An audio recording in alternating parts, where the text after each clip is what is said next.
Tensions are high in the Taiwan Strait. U.S. and Chinese warships had a dangerous interaction. This comes as ties between the two superpowers continue to worsen. Take a look at the incident. The U.S. Navy released a new video showing Chinese warships coming within 137 meters of its destroyer in the Taiwan Strait.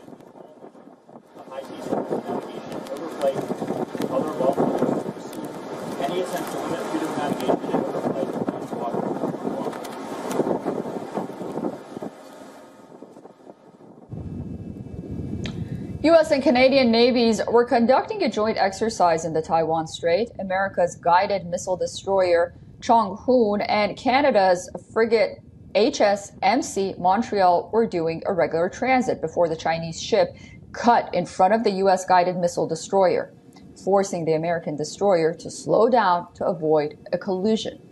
Following the incident, the U.S. and Chinese defense chiefs engaged in a war of words, hitting out at each other for making provocative moves. The U.S. has accused the Chinese Navy of executing, quote-unquote, unsafe maneuvers near its destroyer. The U.S. said that the Chinese ship acted in an unsafe manner and violated the maritime rules of the road for safety passage in international waters. The Canadian Navy commander hit out at China as well and said that the maneuver by the Chinese ship was intentional. He said a radio message had been conveyed and the Chinese ship continued on its course despite the message. The fact that this was announced over the radio prior to doing it clearly indicated that it was intentional.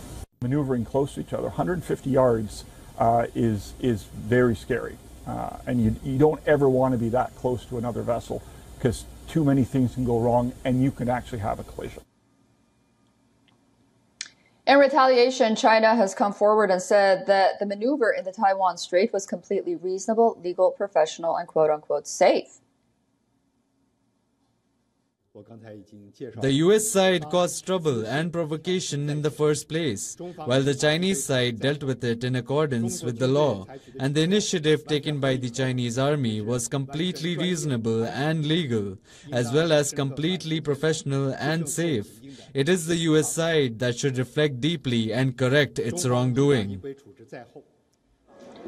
The encounter comes as both countries trade blame for not holding military talks. When the U.S. proposed bilateral talks with China on the sidelines of the Shangri-La dialogue in Singapore, Beijing declined the invitation. The two countries are also in disagreement over everything from trade to Taiwan to Russia's invasion of Ukraine. Moreover, the incident also raises a specter of future face-to-face and face-offs that could spiral out of control. Okay, for more on this, we are being joined by Elisabeth Braw from Washington, D.C. She is a senior fellow at the American Enterprise Institute. Elisabeth, welcome back. Good to see you, and thank you for joining us. You know, the incident comes at a time when just recently Xi Jinping warned Chinese national security officials last week that they should prepare for quote-unquote worst-case scenarios and quote stormy seas. Is China looking for a confrontation? Well, it certainly sounds like it. And we should remember that the Taiwan Strait is a delicate passage anyway. It has a median line that has been respected for decades, with a Taiwanese side of the median line and a Chinese side. And I think your viewers will remember that when President Tsai of Taiwan met with Speaker McCarthy of the U.S. House of Representatives in California, China responded by staging a military exercise involving the Taiwan Strait, but crucially also by dispatching what the Chinese called an inspection flotilla, by which they were planning or threatened to inspect all the vessels that go through the Taiwan Strait on an average day. And that's 240 vessels a day. If the Chinese were to do that, it would wreak havoc on global shipping and as a result, global trade. So the US and Canada, their navies are clearly in the Taiwan Strait to indicate, to signal to China that it shouldn't try to create some sort of chaos there, because the US will try to, and in this case, Canada will try to restore international order. They will be there to help.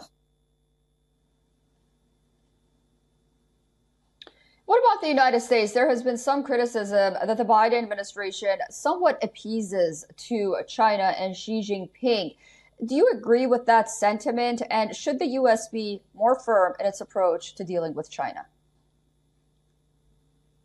There is no point in being needlessly provocative, but in response to Chinese provocations, certainly the U.S. Is now the leader of the informal alliance of countries that are trying to shore themselves up against this aggression. And if I may add, those countries include India. So it's a very wide range of countries, from India in the southeast to Norway in the far north.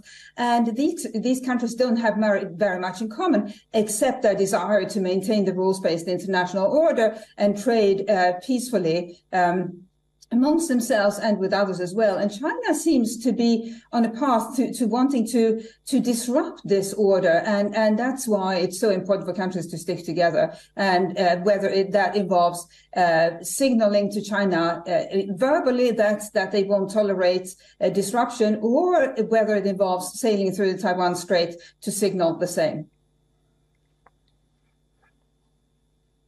Great. Elisabeth Braw, thank you so much for joining us, and I look forward to speaking to you again very soon.